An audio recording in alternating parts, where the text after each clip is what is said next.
Weisman's PowerPoint presentation designed to teach the remainder of the Criminology course remotely. It can be accessed on Blackboard, YouTube at Professor Weisman's CJ Courses channel, and by email sent directly to all students enrolled in the course. The presentations over the next 5 weeks will concentrate solely on basic psychological and geographical profiling of serial killers. There will be 5 units altogether, with each unit corresponding to a different week. Each unit will be posted online generally on Monday mornings.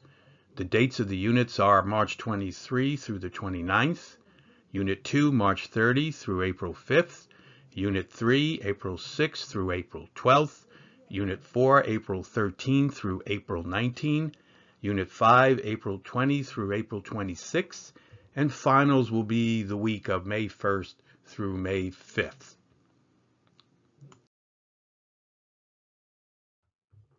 In Unit 1 for basic psychological and geographical profiling of serial killers, we will explore whether society gets the kind of criminal it deserves.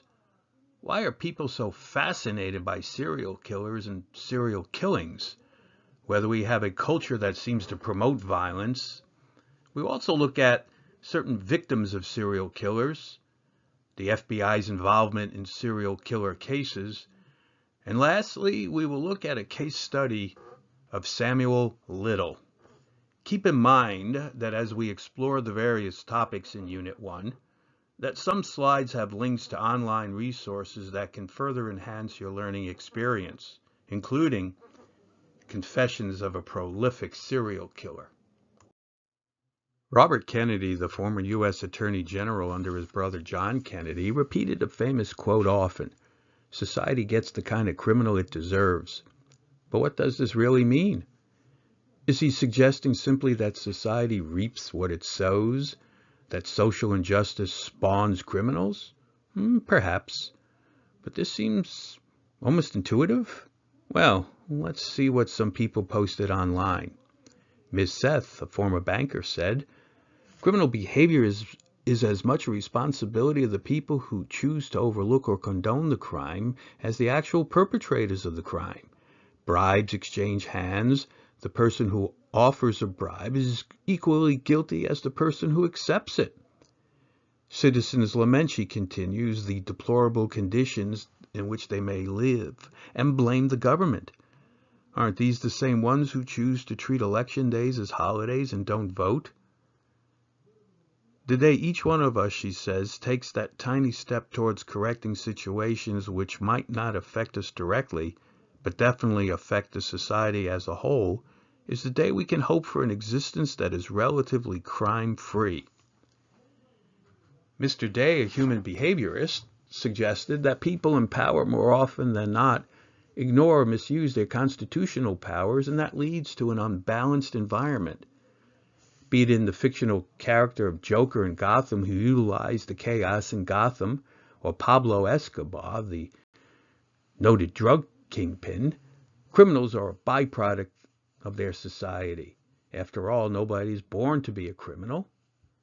More comments from people from around the world can be found by clicking on the link directly on the slide. But maybe the quote means more. Maybe it also refers to the types of crimes that are committed in society. It is no wonder with advances in technology that society will experience more cyber criminals ranging from identity thieves to child pornographers. Well, maybe. The quote means something far deeper than reaction to injustice or opportunism. Let's explore the deeper meaning on the next slide. After the next slide, please enter the discussion group on Blackboard and let your views be known. Ironically and sadly, both Kennedy brothers were assassinated.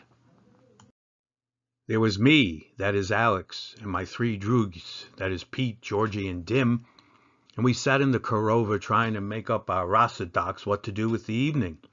The Korova Milk Bar sold Milk Plus Velocet, Synthamex, or Dremcrom, which is what we were drinking.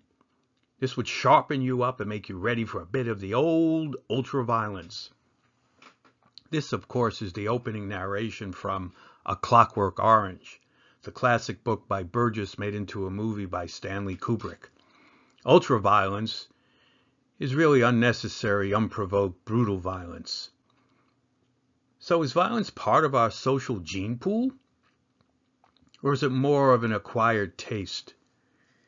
In the words from the immortal musical South Pacific, you've got to be taught to hate and fear. You've got to be taught from year to year.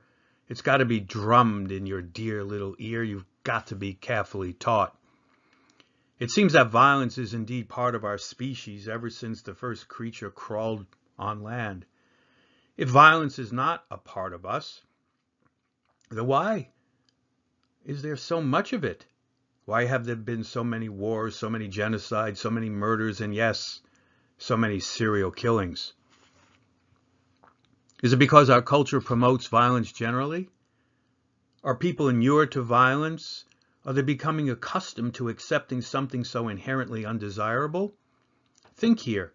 If the answer is no, then why is there so much violence intertwined and associated with everyday life? Not war, not genocide, but simply the day in and day out at home, school, and work. You don't have to go far to see this. True crime literature and stories such as O.J., Zodiac Killer, Citizen X. Criminal fiction detective stories like Sherlock Holmes. Games of all kinds always promote violence and weapons, even if it's something obvious such as Grand Theft Auto, to something more insidious like Nintendo Switch, Smash Brothers. How about movies? From the Avengers series, war movies, gang movies? What about violence in sports, football, hockey? In streaming media, one does not have to look far to see violent shows on all the channels. Then there are stories covered in the news. This is where the expression, if it bleeds, it leads, comes from. What about discussions of violence for political purposes? A candidate running for office on a law and order platform. Then there are the people employed in occupations tied directly to fighting violence, who have to experience it on a daily basis. And the list goes on and on. In other words, we are constantly bombarded by real and virtual violence daily from all directions. No wonder such a phenomenon as serial killing exists. Is this why people are so fascinated by serial killers? Because serial killers are at the top of the pyramid in terms of the thrill and entertainment of it all. We can't help but look at it. Is this what Robert Kennedy really meant when he said that society gets the kind of criminal it deserves? What do you think? We are interested, so please enter the discussion group on Blackboard and let your views be known. Dr. Stephen Egger is a criminal justice expert and renowned specialist on the crime of serial homicide. Over the past 2 decades, he has played a significant role worldwide in the development of this area in criminology. So, as Vronsky noted in the assigned textbook for this course, Serial Killers, The Method and Madness of Monsters at page 37, Egger argues that there is an increased incidence of social encouragement to kill a type of person who, when murdered, is less dead than other categories of homicide victims. Prostitutes, homeless transients, runaway youth, senior citizens, and inner-city poor, according to Egger, are perceived by our society as less dead than a white college girl from a middle-class suburb.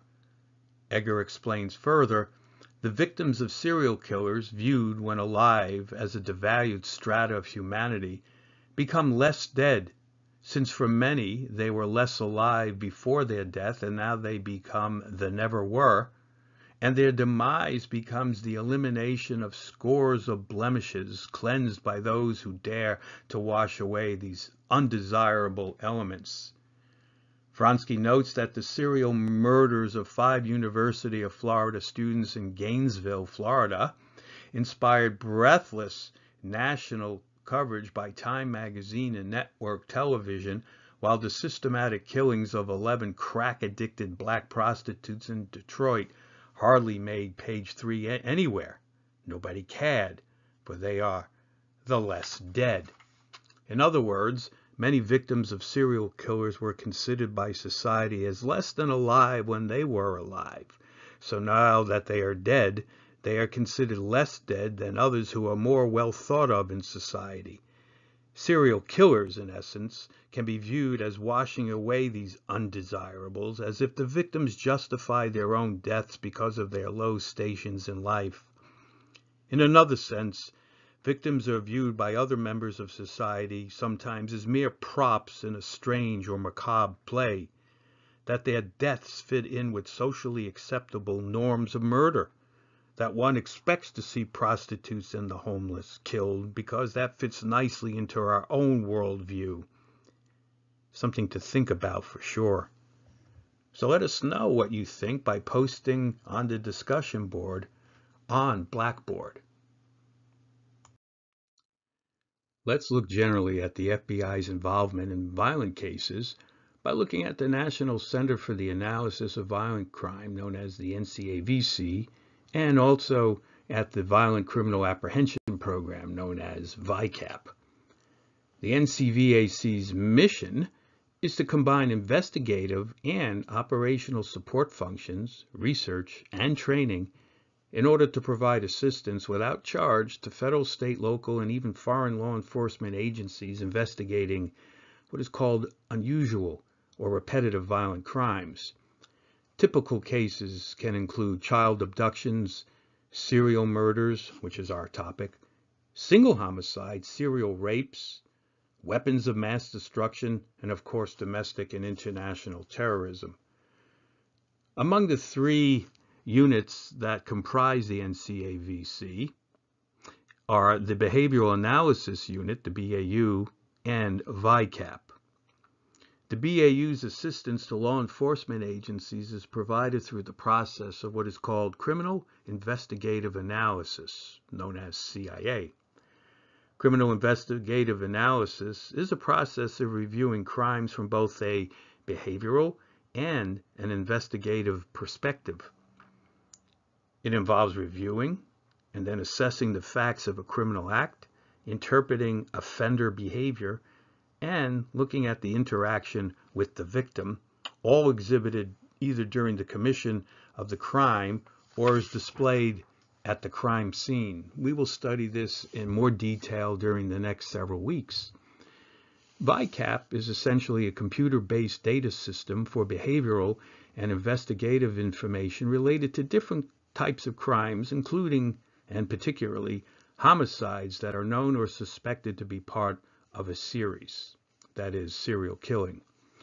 Additionally, the VICAP Automated Violent Incident Comparative System, AVIX, utilizes advanced algorithms which identify maybe potential connections between cases by comparing relevant attributes and generating a list of possible leads.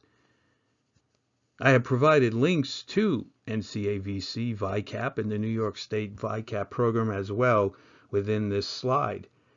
Please look at these links as they are not only interesting but provide additional information concerning the FBI's involvement in violent crimes.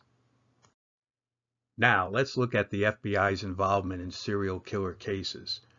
When Robert Mueller was the director of the FBI, a symposium was convened to discuss serial killings. The symposium produced a publication which included topics such as the definition of serial murder, motivations and types of serial murder, forensic issues in serial murder cases, prosecution of serial murder cases, and even media issues in such investigations. In his message, Director Mueller stated that every day law enforcement officers across America are called to respond to murders.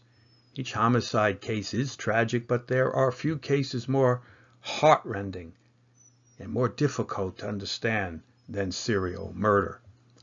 He continued by writing, for years, law enforcement investigators, academics, mental health experts, and the media have studied serial murder from Jack the Ripper to the Zodiac Killer to the BTK Killer. However, until the Serial Murder Symposium, there had been few attempts to reach a consensus on some of these important issues. He concluded by stating that the publication will be an invaluable tool to our collective ability to understand, respond to, and hopefully prevent serial murder. Please click on the link on the slide and review the publication to get a better understanding of the topic. I've also provided a link to a site that discusses the FBI's history of involvement in hunting down serial killers with many case studies. Again, please go to the site to review this valuable information. May add that these sites, along with the other sites linked throughout this presentation, should be considered your reading assignments. Let's look at the FBI case study of Samuel Little. The information is from FBI websites that are linked in the slide. An 80-year-old man sitting in prison in Texas may be among the most prolific serial killers in American history.